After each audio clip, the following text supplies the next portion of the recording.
Now is it visible to you? Yes, ma'am. Okay, thank you. So the first keyword, that is bailable offense, ये हम लोगों ने करा था. It includes non-bailable also, right? Bailable offense, in simple words, let me try to revise the content. Bailable offense means an offense which is shown as bailable in the first schedule of the CRPC, and we all know CRPC covered all the offenses which are defined or for which the punishment is prescribed under the IPC, right? Bailable offense means the accused has the right to get released on bail as a matter of right. So, as a matter of right. These are the words which are attached with the bailable offense. Means bailable offense means where a person has a right to be released on bail as a matter of right. Whereas, or we can say contrary to bailable offense, in non-bailable offense, the release of an accused on bail is the discretion of the court. This does not mean कि court देगा ही नहीं bail. No. Non-bailable does not mean कि court will not grant bail. It simply means the accused has to apply the bail. The court will see whether to grant the bail or not to grant the bail. But the general rule in our Indian legal system, and in fact in any legal system of the world, is bail is a rule, jail is an exception. And I told you in the beginning also, bail is a mechanism. It ensure a kind of uh, uh, a kind it is assure a kind of matlab confidence in the mind of a person that if he is charged for an offense which is bailable, then he should be released on bail as a matter of right. Are you getting this thing? तो bell के कुछ jurisprudence है. I am going to share with you an article. Just a second. मैं उसका link share करती हूँ आप लोगों के साथ.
Are you getting my screen?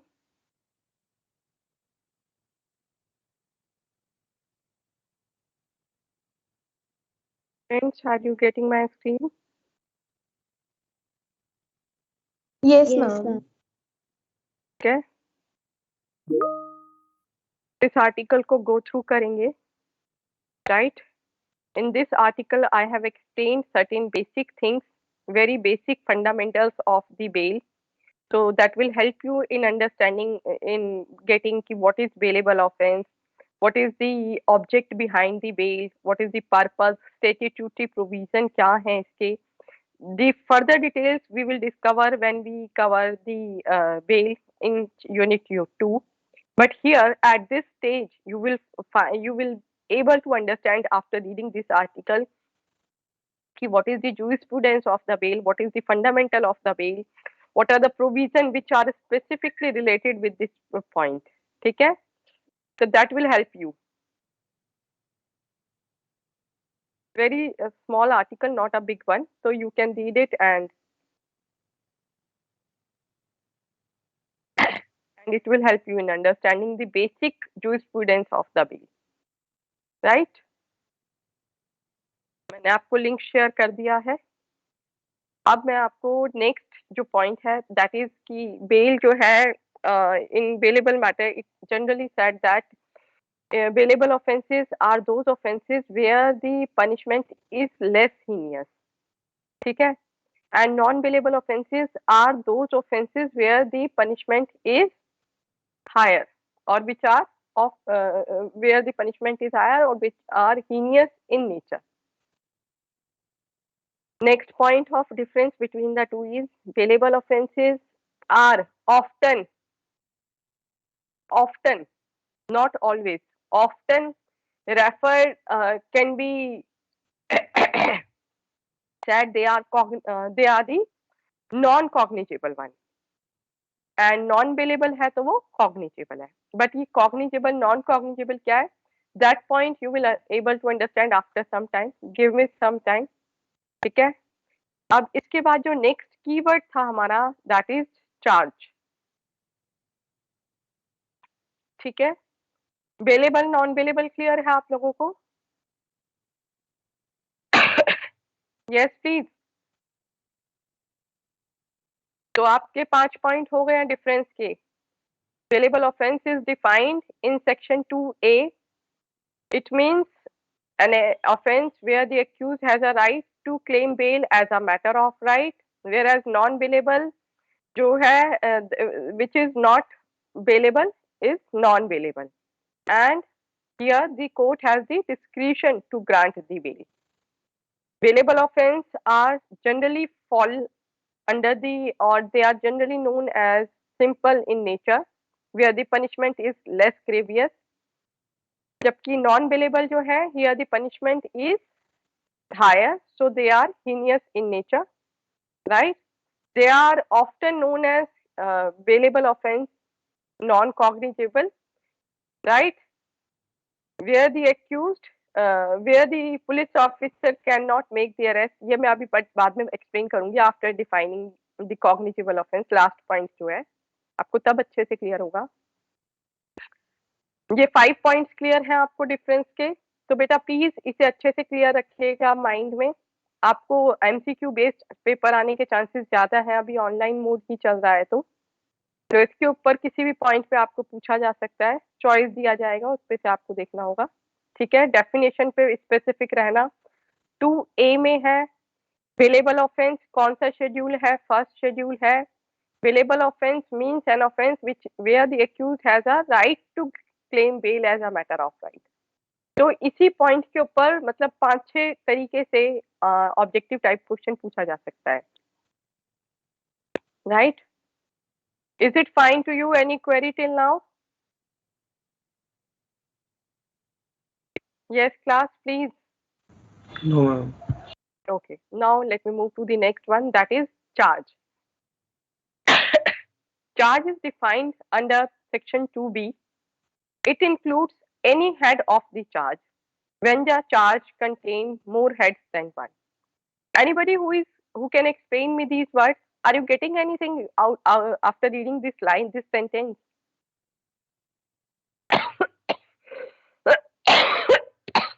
Yes, please.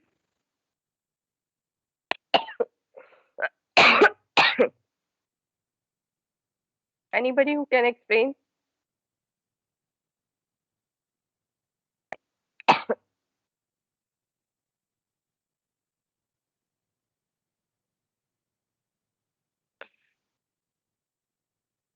बेटा इस सेंटेंस को पढ़ के आप में से किसी को कुछ क्लियर हुआ है?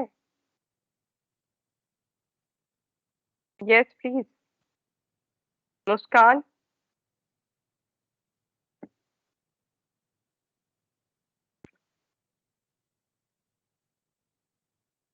मुस्कान, are you with us?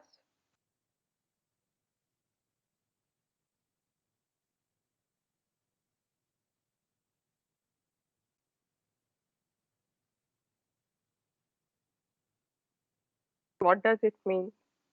Muskan, are you with us?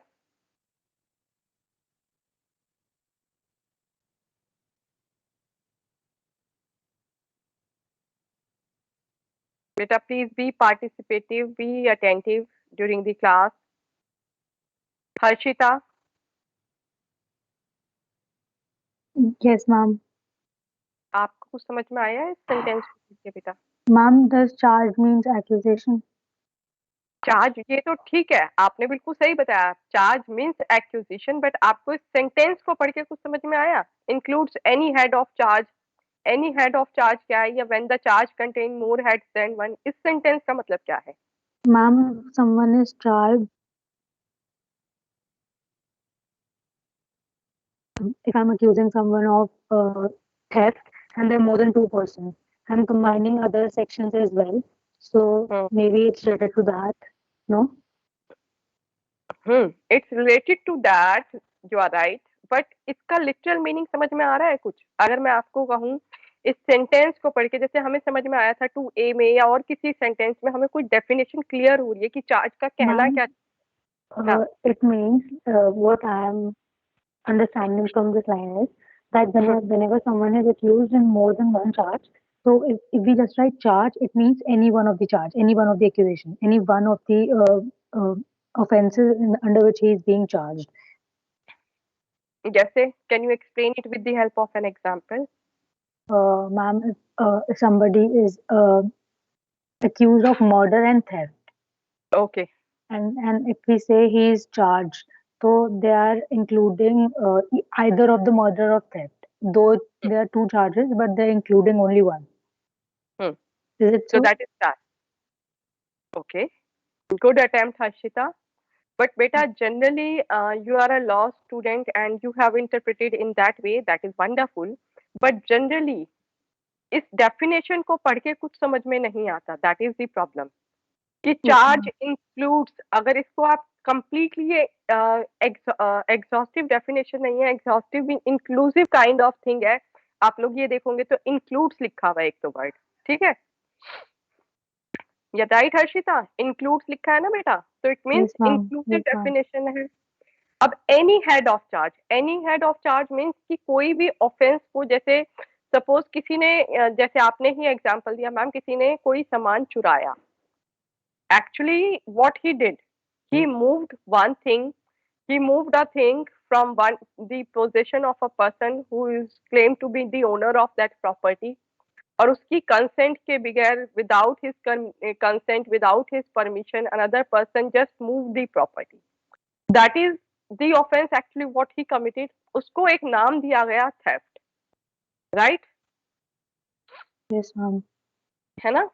तो जब उसको चार्ज किया गया उसके लिए, तो बेसिकली ये क्या कह रहा है, any head of the charge, कि कोई भी जो उसको नाम दिया गया उसके नाम, वो नाम हो सकता है which the charge contain more heads than one, अगर उसका उससे ज्यादा नाम है तो वो भी दिया जा सकता है, राइट? बट इससे भी कुछ क्लियर नहीं होता, एग्जैक्ट मीनिंग कहाँ से हमें क्लियर होता है, वो हमें क्लियर होता है फ्रॉम सेक्शन 211। अब देखो बेटा, चार्ज में वहां पे जहां कंटेंट लिखा हुआ है ना 211 में,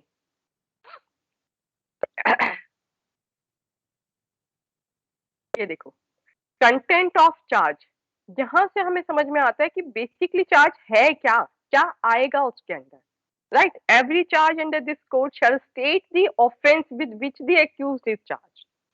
तो इसका मतलब हमें यहां से क्लियर हो रहा है कि चार्ज का मीनिंग क्या है, कि every charge under this code shall state the offence, तो shall state the offence with which the accused is charge.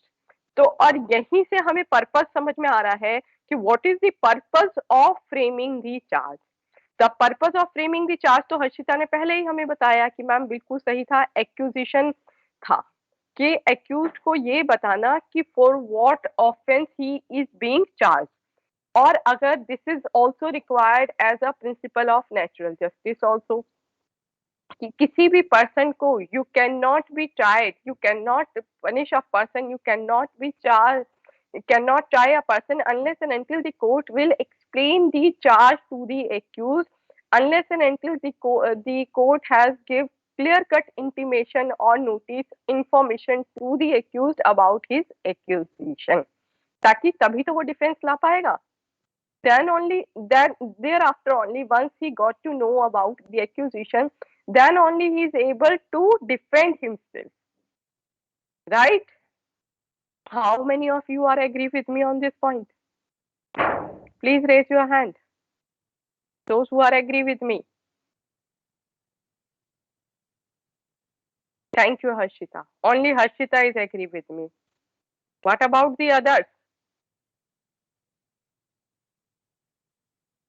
Samiksha is also agree. Okay, दो लोग. Anamika, what is in your mind? Yes. Yes, ma'am, I agree with you. Yes, ma'am. अच्छा, कोई ऐसा student जो agree नहीं कर रहा है, जिसके माइंड में कुछ और है? Please, thank you everyone. Please lower down your hand. Please lower down your hand. Anybody who is not agree? हमने कहा कि चार्ज का मतलब है कि एक्यूजिशन. चार्ज का पर्पस है to tell the accused about the offence for which he is charge. और चार्ज में क्या होता है? Basically to tell the accused about his accusation. अब इसमें क्या होता है, कंटेंट क्या होगा, that we will cover later on when we will cover unit 3. But एक जनरल वो बता देती हूँ आप लोगों को. जैसे कि यशिता ने हमें एग्जांपल दिया, मैम एक पर्सन है जिसने थेफ्ट भी करा, मर्डर भी करा. ठीक है, तो या तो थेफ्ट की जो डेफिनेशन है वो एक्सप्लेन की जाए, या थेफ्ट जनरली उससे क्या मतलब है, कहाँ पे डिफाइन है, what is the punishment prescribe for the theft, वो बता दी जाए, या मर्डर क्या है वो बता दिया जाए, और मर्डर की डेफिनेशन, मर्डर का पनिशमेंट क्या है वो बता दिया जाए. इसके अलावा सम प्लेसेस पे कंटेंट में ही आता है और क्या क्या जरूरी है. ठीक है, तो that we will cover later on. But the purpose, और वी कैन से चार्ज का मतलब जो है, चार्ज जो है पर्पस ये है कि to tell the accused about his accusation so that he will bring the defence before the court, right? अच्छा, एक चीज बताओ यहाँ पे, who will frame the charge? Yash, who can frame the charge?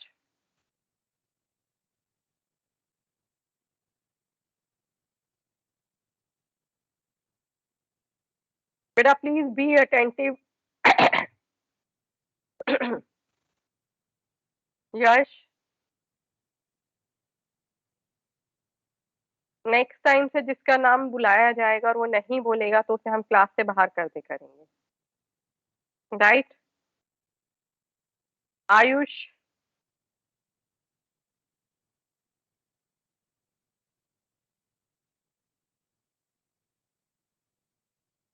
अक्षत, आपके Yes, पास ma'am. आंसर है, कोई बात नहीं एक बारी को, बट जब मैं आपका नाम बोल रही हूँ एटलीस्ट आप अपने नाम पे रिस्पॉन्ड करेंगे. आंसर भले ही नहीं आता, कोई बात नहीं. हाँ जी अक्षत, बता पाएंगे? Ma'am, court. Absolutely correct, Akshat. Court will frame the charge. Pradul, are you with us? Yes, ma'am. बेटा ये बताओ कि किस बेसिस पे जो है कोर्ट चार्ज फ्रेम करती होगी? अक्षत ने बताया मैम कोर्ट फ्रेम करती है. किस बेसिस पे करती है, कुछ आइडिया है? मैम कोर्ट चार्ज फ्रेम करती है मैम, चार्ज तो पुलिस फ्रेम करती है ना? नहीं बेटा, कोर्ट पुलिस फ्रेम नहीं करती, कोर्ट फ्रेम करती. मैम नहीं पता ma'am. Anybody who can answer, who want to answer this question? कोई बात Ma'am, acquisition, हाँ, acquisition and the evidence of किसने आंसर करा? धनंजय ने करा है क्या? धनंजय, आपने Yes, ma'am. आंसर करा? आपने क्या बोला, एक बार दोबारा बोलेंगे आप प्लीज? मैम जिस चीज के लिए एक्यूज होता है और उसके रिगार्डिंग जो एविडेंसेस कोर्ट के सामने होते हैं, तो अगर उनसे सेटिस्फाई होता है तब वो चार्ज फ्रेम होता है, फिर ट्रायल स्टार्ट होते हैं. तो इसका मतलब जनरली कोर्ट के पास क्या आती होगी? देखो बेटा, एक सिंपल सा भी, वैसे मैंने आप लोगों को पूरा प्रोसेस नहीं समझाया है, एक कहानी की तरह समझते हैं इसे, ठीक है? और इस स्टेज पे इसलिए बता रही हूँ थोड़ा सा बेस बनाने के लिए. आप में से कितने लोग हैं जिन्हें एफआईआर के बारे में पता है? How many of you have ever seen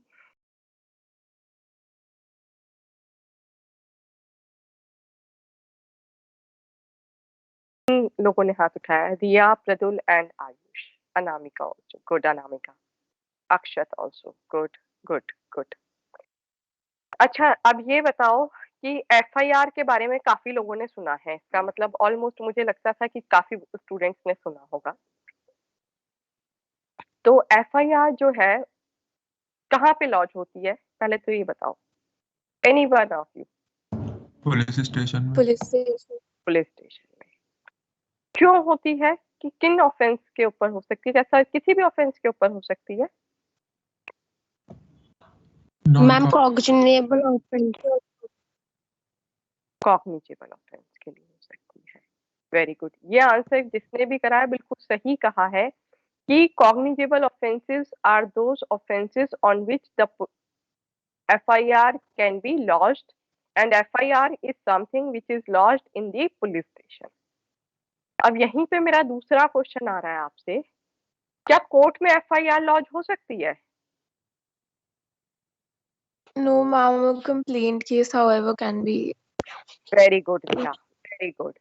तो अगर मान लीजिए नॉन कॉग्निजेबल ऑफेंस है, ठीक है, तो उसकी क्या जाएगी? कंप्लेंट जाएगी।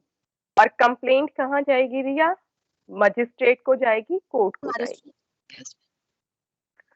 ठीक है। अच्छा, अब इस यहीं पे नेक्स्ट आगे थोड़ा सा अभी जब हम कॉग्निजेबल नॉन कॉग्निजेबल करेंगे तब थोड़ा सा और बताऊंगी कि इन्वेस्टिगेशन वगैरह उसकी एक स्टोरी अलग चलेगी। तो हम डिस्कस कर रहे थे कि एफआईआर होती है इन कॉग्निजेबल ऑफेंसेस में, ठीक है। अब कॉग्निजेबल ऑफेंस में एफआईआर आई, प्रदुल ने अभी भी हैंड रेज करा हुआ है, प्रदुल कुछ कहना चाहते हो क्या?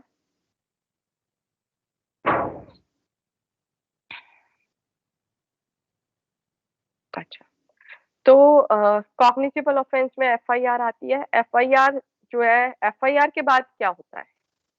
Any idea what is the purpose of lodging the FIR? हम police investigation starts. Police investigation करे भाई कि क्यों ऑफेंस हुआ, किसने करा, क्या लॉजिक था, डेड बॉडी क्या है, रिकवरी क्या हुई है, एविडेंस, जितना इनिशियली स्टेज पे इन्वेस्टिगेशन का पर्पस क्या है कि कलेक्शन ऑफ एविडेंस। अब यहाँ पे हमें ये भी समझ में आ रहा है थोड़ा सा कि कॉग्निजेबल ऑफेंस में इन्वेस्टिगेशन हो रही है, पुलिस वाला इन्वेस्टिगेशन कर रहा है, the purpose of investigation is to collect the evidence, right. अब इस इन्वेस्टिगेशन के एंड में क्या जाता है? एंड रिपोर्ट को क्या बोलते हैं? Chargesheet. Yes, absolutely correct, chargesheet कहते हैं बेटा। चार्जशीट कौन फाइल करता है बेटा? पुलिस। पुलिस फाइल करती है। This police officer is known as investigating officer, जिसे लेमैन लैंग्वेज में जनरली हम आईओ भी कहते हैं। IO, I.O, investigating officer. इसने चार्जशीट फाइल कर दी। अब इस चार्जशीट के बेसिस पे कोर्ट क्या करेगी? जब ये चार्जशीट कोर्ट में फाइल होएगी, कोर्ट उसके बेसिस पे क्या करेगी? Ma'am, they'll either take they'll take cognizance of the offense. They'll follow cognizance. तो कॉग्निजेंस लेती है 190 के अंडर, ठीक है। Section 190 talks about the cognizance on a police report. This charge sheet is also known as police report under section 173. तो charge sheet जो है जिसे पुलिस रिपोर्ट कहते हैं, ये 173 में इन्वेस्टिगेटिंग ऑफिसर फाइल करता है। इसके बेसिस पे जो है कोर्ट कॉग्निजेंस लेती है और कोर्ट साथ में क्या करती है? ये चार्जशीट जब फाइल करता है ना पुलिस ऑफिसर, ठीक है, साइमल्टेनियसली कोर्ट जो है एक काइंड ऑफ नोटिस जाता है, पब्लिक प्रोसिक्यूटर अपॉइंट हो जाता है, उसे इंफॉर्मेशन जाती है कि you are appointed as a public prosecutor for so and so matter. अब पब्लिक प्रोसिक्यूटर और the investigating officer, executive wing जो है हमारी, they try to convince the court कि these are the prima facie case evidence against the accused. तो अब court अगर satisfy हो जाएगी तो कोर्ट क्या करेगी? उन एविडेंस को देख के प्राइमा फेसाई कोर्ट यहाँ पे एविडेंस को अप्रिशिएट नहीं कर रही है, किसी विटनेस को कॉल नहीं कर रही है, बट जनरली कंसीडर कर रही है कि whatever stated in the police report, whatever submitted by the investigating officer, whatever stated by the public prosecutor, is there something मतलब कुछ strong है, और अगर है तो court will frame the charge on the basis of that police report, on the basis of the initial evidence और the prima facie state जो evidence court के सामने लाए जा रहे हैं। Contrary to this thing, complaint case है तो कंप्लेनेंट का एग्जामिनेशन करने के बाद, कंप्लेंट को देखने के बाद, अगर कोई विटनेस है उस प्रेजेंट है तो उसको देखने के बाद कोर्ट जो है चार्जेस फ्रेम करती है। तो why I am explaining you this point कि कोर्ट चार्ज से पहले ये सारा कुछ कहानी चल चुकी होती है। अगर पुलिस रिपोर्ट वाला है मतलब कॉग्निजेबल ऑफेंस है, तो ये सारी इन्वेस्टिगेशन वगैरह हुई होगी, पुलिस रिपोर्ट आई होगी, public prosecutor try to convince the court, और if the court satisfied then the court frame the charges. Same way complaint case है, नॉन कॉग्निजेबल केस है, कंप्लेंट की कॉपी होगी, कंप्लेनेंट होगा, अगर कंप्लेनेंट का कोई विटनेस है वो होगा। इनिशियल स्टेज है, एग्जामिनेशन नहीं हुआ है, अभी डिटेल नहीं हुआ है, एविडेंस ऑन मेरिट्स नहीं है, बट वेरी इनिशियल स्टेज पे द कोर्ट विल सी कि is there something against the accused, तो कोर्ट उसके बेसिस पे चार्ज फ्रेम करती है। ठीक, ये मेरा पर्पस था आपको चार्ज के कॉन्टेक्स्ट में समझाने का, ये कहानी बताने का। Are you getting me? Just a second. Yes ma'am. Yes, ma'am. Yes, ma'am. Okay, अभी कोई ऐसा स्टूडेंट तो नहीं है जिसको क्लियर नहीं हुआ है? मैम पुलिस चार्जशीट में बेसिकली चार्जेस ही तो फ्रेम करती है, मतलब किस बेसिस पे उसको अरेस्ट कर रहे हैं या फिर, तो मैम चार्जेस फ्रेम करने का काम तो पुलिस का ही हुआ ना? नहीं बेटा, पुलिस जो है सिर्फ उसे अरेस्ट का जो है एक वो जनरल, पुलिस वालों के पास तो पावर ही नहीं है कि वो चार्ज फ्रेम करें, वो सिंपली एक्यूजिशन उसका वो करते हैं कि ये चार्जेस उस पर लगा दिए हैं हमने, कि जैसे सपोज 378 है तो उसको लगता है भाई उसके पुलिस वाले ने किसी ने उसके अगेंस्ट जो है जैसे थेफ्ट के लिए वो करा था, ठीक है, थेफ्ट की वो आई थी कि चोरी हुई है और थेफ्ट का, और उसकी जब तलाशी ली गई, उसको सर्च किया गया, ड्यूरिंग द सर्च उसके घर के में ये जो प्रॉपर्टी जो इमूवेबल प्रॉपर्टी है, जो थेफ्ट जिसके अगेंस्ट कमिट हुआ था, नहीं इमूवेबल नहीं, सॉरी मूवेबल प्रॉपर्टी जिसके अगेंस्ट थेफ्ट कमिट हुआ था वो उसके पोजीशन में मिली है, स्टोलन प्रॉपर्टी। ठीक, तो अब पोजेसिंग दी स्टोलन प्रॉपर्टी और थेफ्ट ये वाले जो है, अब उसने उसके सिर्फ ऑफेंसेस के जो नंबर है और जो डेफिनेशन है वो कोर्ट को बता दिया कि सो and so person arrested for commission of for committing so and so offence, that's it. Charge frame करने का मतलब होता है कि चार्ज जो है उस पुलिस रिपोर्ट के बेसिस पे कोर्ट फ्रेम करे, और कोर्ट के पार्ट पे ड्यूटी है कि कोर्ट उसे एक्सप्लेन करे टू द एक्यूज्ड कि you are charge for so and so offence, and if you want to plead guilty you can plead guilty right away, and if you want the trial then I will fix the date for the hearing. Right Pradul? Ma'am मैंने जो chargesheet देखी थी ma'am, उसमें charges वगैरह सब police का ही frame हुआ था, तो I am still not able to like digest this thing कि चार्जशीट में चार्जेस फ्रेम कर दिया लेकिन पुलिस का काम नहीं होता चार्जेस फ्रेम करना। चार्जेस फ्रेम करना इसलिए पुलिस का काम, चार्ज जो ये वाला स्टेज है ना बेटा 211 वाला जो है, आप एक लेमैन की तरह बात करोगे तो ये बिल्कुल ठीक है, हमें यही लगता है कि पुलिस ने चार्ज फ्रेम करा है, बट पुलिस जो है चार्जशीट फाइल करती है वो सिर्फ प्रपोज करती है। आपने देखा है कभी कई बारी पुलिस को भी डांट पड़ती है कि आपने ये वाला चार्ज तो लगाया ही नहीं, और वो जनरली उन्हें क्योंकि इतनी नॉलेज तो होती नहीं है, आईपीसी सीआरपीसी एविडेंस उन्हें जनरली बहुत माइन्यूट उस पर पढ़ाया जाता है, वो भी पुलिस ट्रेनिंग वगैरह में, बट उन्हें डिटेल्ड नॉलेज नहीं होती है आप लोगों की तरह, एज ए लॉ स्टूडेंट की तरह उन्हें नहीं पता होता। ठीक है, प्रैक्टिकल नॉलेज नो डाउट उनकी बहुत ज्यादा होती है हम लोगों से। प्रैक्टिकल नॉलेज उनकी बहुत जबरदस्त है, बट जो दैट नॉलेज है विच इज रिक्वायर्ड, तो वहां पे की चार्जेस की क्या इम्पोर्टेंस है, रेलेवेंस है, क्या प्रोसीजर है, क्या जूरिस्प्रूडेंस है, वो सब कुछ उन्हें नहीं पता है, राइट। तो और ये पावर जो है अगर पुलिस वालों को ही दे दी बेटा, तो सोचो समहाउ इंडिपेंडेंसी नहीं रहेगी। Police is the person who is investigating, and if you are giving the power to try him also, तो जिसने इन्वेस्टिगेशन करी है, जिसने जो चार्ज लगाया है, अगर वही ट्रायल लेगा, और ट्रायल जो है चार्ज का फर्स्ट स्टेप होता है, तो डू यू थिंक कि वो अनबायस्ड ट्रायल होगा? इसलिए चार्ज की फर्स्ट स्टेज जो है, ट्रायल की जो फर्स्ट स्टेज है, charge that is in the hand of the court, कि कोर्ट चाहे तो उसके वो जो उसने चार्ज लगा के भेजे हैं उन्हें माने या ना माने, या उसमें ऑल्टर करे, मॉडिफिकेशन करे, वो सिर्फ प्रपोज करते हैं।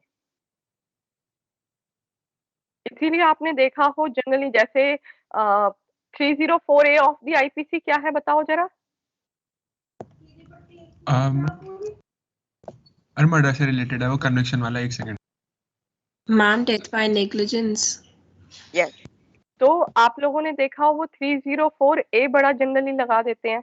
उसकी पनिशमेंट क्या है? Ma'am 2 years। 2 years का, ठीक। अब ये देखो, ये लोग तो जनरली हर केस में वो लगा देते हैं, जितने भी एक्सीडेंटल के ये होते हैं केसेस वगैरह, तो इनको इतना डिटेलिंग नहीं पता है। तो बेसिकली ये प्रपोज करते हैं, जस्ट अ काइंड ऑफ, मतलब एक, they are not the specialised people. And framing of charge, और जो ट्रायल का फर्स्ट स्टेज माना गया है framing of charge, that is in the hand of the court. और हमारे लीगल सिस्टम में these bodies have different function, legislature का अलग फंक्शन है, एग्जीक्यूटिव का अलग फंक्शन है, जुडिशरी का अलग फंक्शन है। जुडिशरी का फंक्शन है to do justice, to give justice. और जस्टिस हम कैसे अज्यूम कर सकते हैं? अगर जिसने चार्ज लगाया वही उसे इन्वेस्टिगेट कर रहा है, वही ट्रायल कर रहा है, वही कन्विक्शन और एक्विटल अनाउंस कर रहा है, तो डू यू थिंक कि जस्टिस होगा? So that's why, that is the logic कि ये पुलिस जब अरेस्ट करती है तो पुलिस किसी ग्राउंड के ऊपर अरेस्ट करेगी ना बेटा। तो ग्राउंड को देखते हुए वो सिर्फ अपना एक प्रपोजल देते हैं कि these are the offences for which we have arrested so and so person, these are the charges which can be imposed upon such and such person best to our knowledge. Rest thing is decided by the court, whether the police has specifically framed the right charges or not, whether the charges are explained to the accused or not. और court का काम सिर्फ ये तो होता नहीं है कि पनिशमेंट ही देना है, कोर्ट का काम तो ज्यादा बड़ा है। कोर्ट का काम है to give justice. The court has a duty to protect the interest of both sides, accused का भी, victim का भी, right? Are you agree with me? Oh, okay ma'am, thank you. Thank you Pradul for understanding this thing. I hope यहाँ तक clear हुई होगी कहानी बेटा आप लोगों को। Yes ma'am. Yes ma'am. Good. अब बेटा हम कॉग्निजेबल नॉन कॉग्निजेबल की स्टोरी पढ़ते हैं। आ जाओ दोबारा से 2C पे आ जाओ, कॉग्निजेबल वाला जो था, कॉग्निजेबल नॉन कॉग्निजेबल, और आज करा देती हूँ complaint. Ma'am excuse me ma'am. हाँ जी बेटा प्लीज बस पूछो। मैम ये चार्ज की तो जैसे जो पूरी लाइन गिवन है इसका हाफ पार्ट तो समझ में आ गया था, बट जो सेकंड हाफ है इसमें when the charge contains more than one, तो ये जैसे इनकम्प्लीट सी नहीं है लाइन की, इसके बाद क्या होगा? हाँ बेटा बिल्कुल इनकम्प्लीट है, इसीलिए मैंने सबसे पहले ये वर्ड क्या किससे मैंने शुरुआत करी थी कि आपको क्या समझ में आ रहा है। क्योंकि अगर इसकी डेफिनेशन अगर मैं लॉ स्टूडेंट की तरह मतलब सिर्फ मैं 211 को ना देखूं ना, तो मुझे भी क्लियर नहीं होती, आज तक भी क्लियर नहीं हुई है, क्योंकि वो क्लियर हो ही नहीं सकती। पॉइंट तो ये है, अगर आप उसे रिलेट करेंगे 211 से, then you will be able to understand. अगर सेक्शन 2B को सिर्फ पढ़ते हो बेटा तो चार्ज का डेफिनेशन क्लियर नहीं होता, बड़ा इनकम्प्लीट सा डेफिनेशन है, राइट? Yes ma'am. अच्छा, अब 2C क्या कहता है बेटा? Cognizable offence. ये वर्ड हमने पहले शेड्यूल 1 में देखा था, याद है आप लोगों को? जहाँ पे बेलेबल ऑफेंस लिखा हुआ था वहां पे कॉग्निजेबल नॉन कॉग्निजेबल कुछ ऐसा कैटेगराइजेशन था, और non bailable offences generally falling under the domain of cognizable offence, but इसका एक्सेप्शन है, जैसे मैंने आपको बताया ही था 309 and all. Cognizable offense means an offense for which, and cognizable case means a case in which a police officer may word use हुआ है बेटा। मे का मतलब क्या होता है? अभी तक हम लोगों को ये तो बिल्कुल क्लियर हो गया होगा इस स्टेज पे आते आते। क्या होता है इसका मतलब? Ma'am, discretion. Yes, may in accordance with the first schedule, or या तो first schedule or under any other law for the time being in force, arrest without warrant। ठीक है, तो ये लाइन बहुत जरूरी है समझने के लिए। इसमें लिखा हुआ है कि या तो जो कॉग्निजेबल ऑफेंस है, हमें पता है आईपीसी में जितने भी ऑफेंसेस हैं उनको कैटेगराइज करता है हमारा schedule 1 of the CrPC in 2 parts, cognizable and non cognizable. तो जो कॉग्निजेबल हो गई उनके ऊपर पुलिस ऑफिसर के पास पावर है टू अरेस्ट विदाउट वारंट। अच्छा, एक चीज याद करो, मूवीज याद करो, अरेस्ट जब होता है तो जनरली बड़े स्टाइल में कुछ लोग पूछते हैं कि do you have the copy of warrant. Police officer को पूछा जाता है अरेस्ट वारंट दिखाओ। याद है? कितने लोगों ने ये चीज सीन देखा है या कुछ observation? Yes what is ma'am. Your observation on this point? Yes please Payal.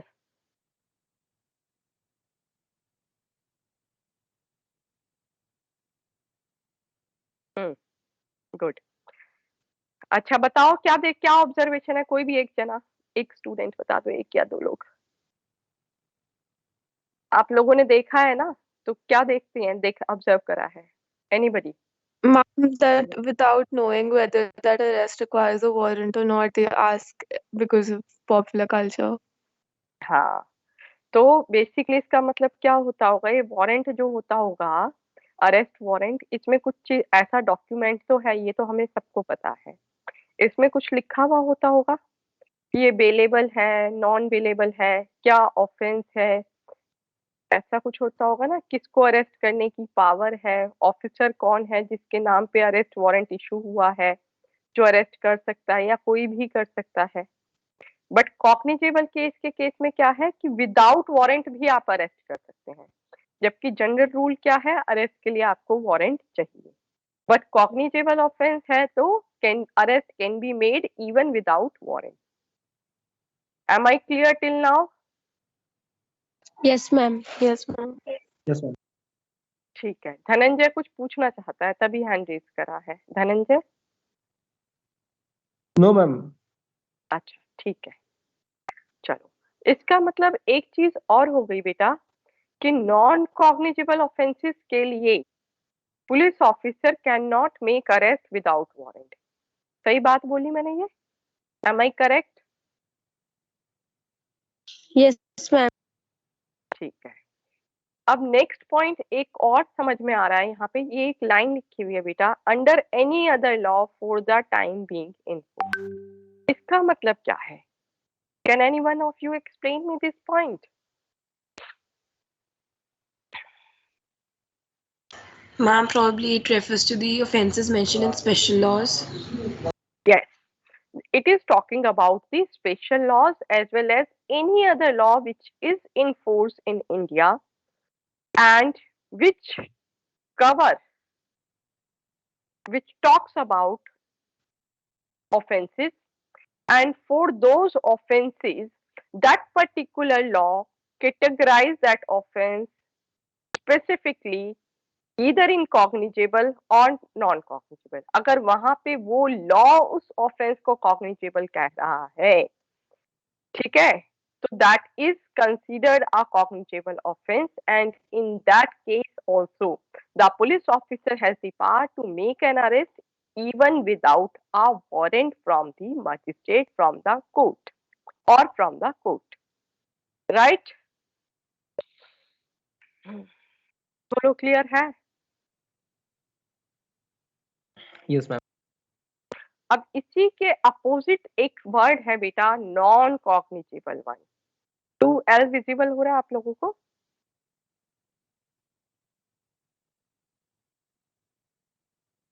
Non cognizable offence is defined in section 2L। बेटा प्लीज कीवर्ड याद करने के लिए इनके जो ये अल्फाबेट्स हैं ये भी बहुत जरूरी होता है याद रखना। इसके ऊपर भी काफी क्वेश्चंस मतलब पूछे जाते हैं और इसको याद ही करना पड़ेगा। Non cognizable offence means an offence for which, and non cognizable case means a case in which a police officer has no authority to arrest without warrant. ये पॉइंट मैंने एक्सप्लेन कर दिया था आपको without reading this 2L, but अब मैंने आपको specifically read भी करवा दिया है। अब यहाँ पे मैं एक चीज आपको दिखाने जा रही हूँ, दैट इज सेक्शन 154 एंड 155। हमारे सिलेबस में नहीं है बट हम इसको जरूर करेंगे, उसका लॉजिक है क्योंकि दिस इज वन एरिया जो आईपी यूनिवर्सिटी ने पता नहीं क्यों हटा दिया है, मुझे समझ में नहीं आता है logic, but one of the most important portion of the CrPC that is FIR, जिसके बगैर अगर हम किसी को कहें ना कि हमने सीआरपीसी पढ़ लिया और बिना FIR के पढ़ लिया तो बड़ा बहुत बुरा मजाक है। It is really a mockery with this system, but ठीक है, हम अपने स्टूडेंट्स को ये कराते हैं जनरली, ठीक है। दैट मीन्स बाकी सेक्शन में भी ये प्रोविजन होता है, ऑल्दो ये आईपी के सिलेबस का पार्ट नहीं है। इंफॉर्मेशन इन कॉग्निजेबल केस देख रहे हैं बेटा आप लोग 154, और information as to non cognizable case this is 155।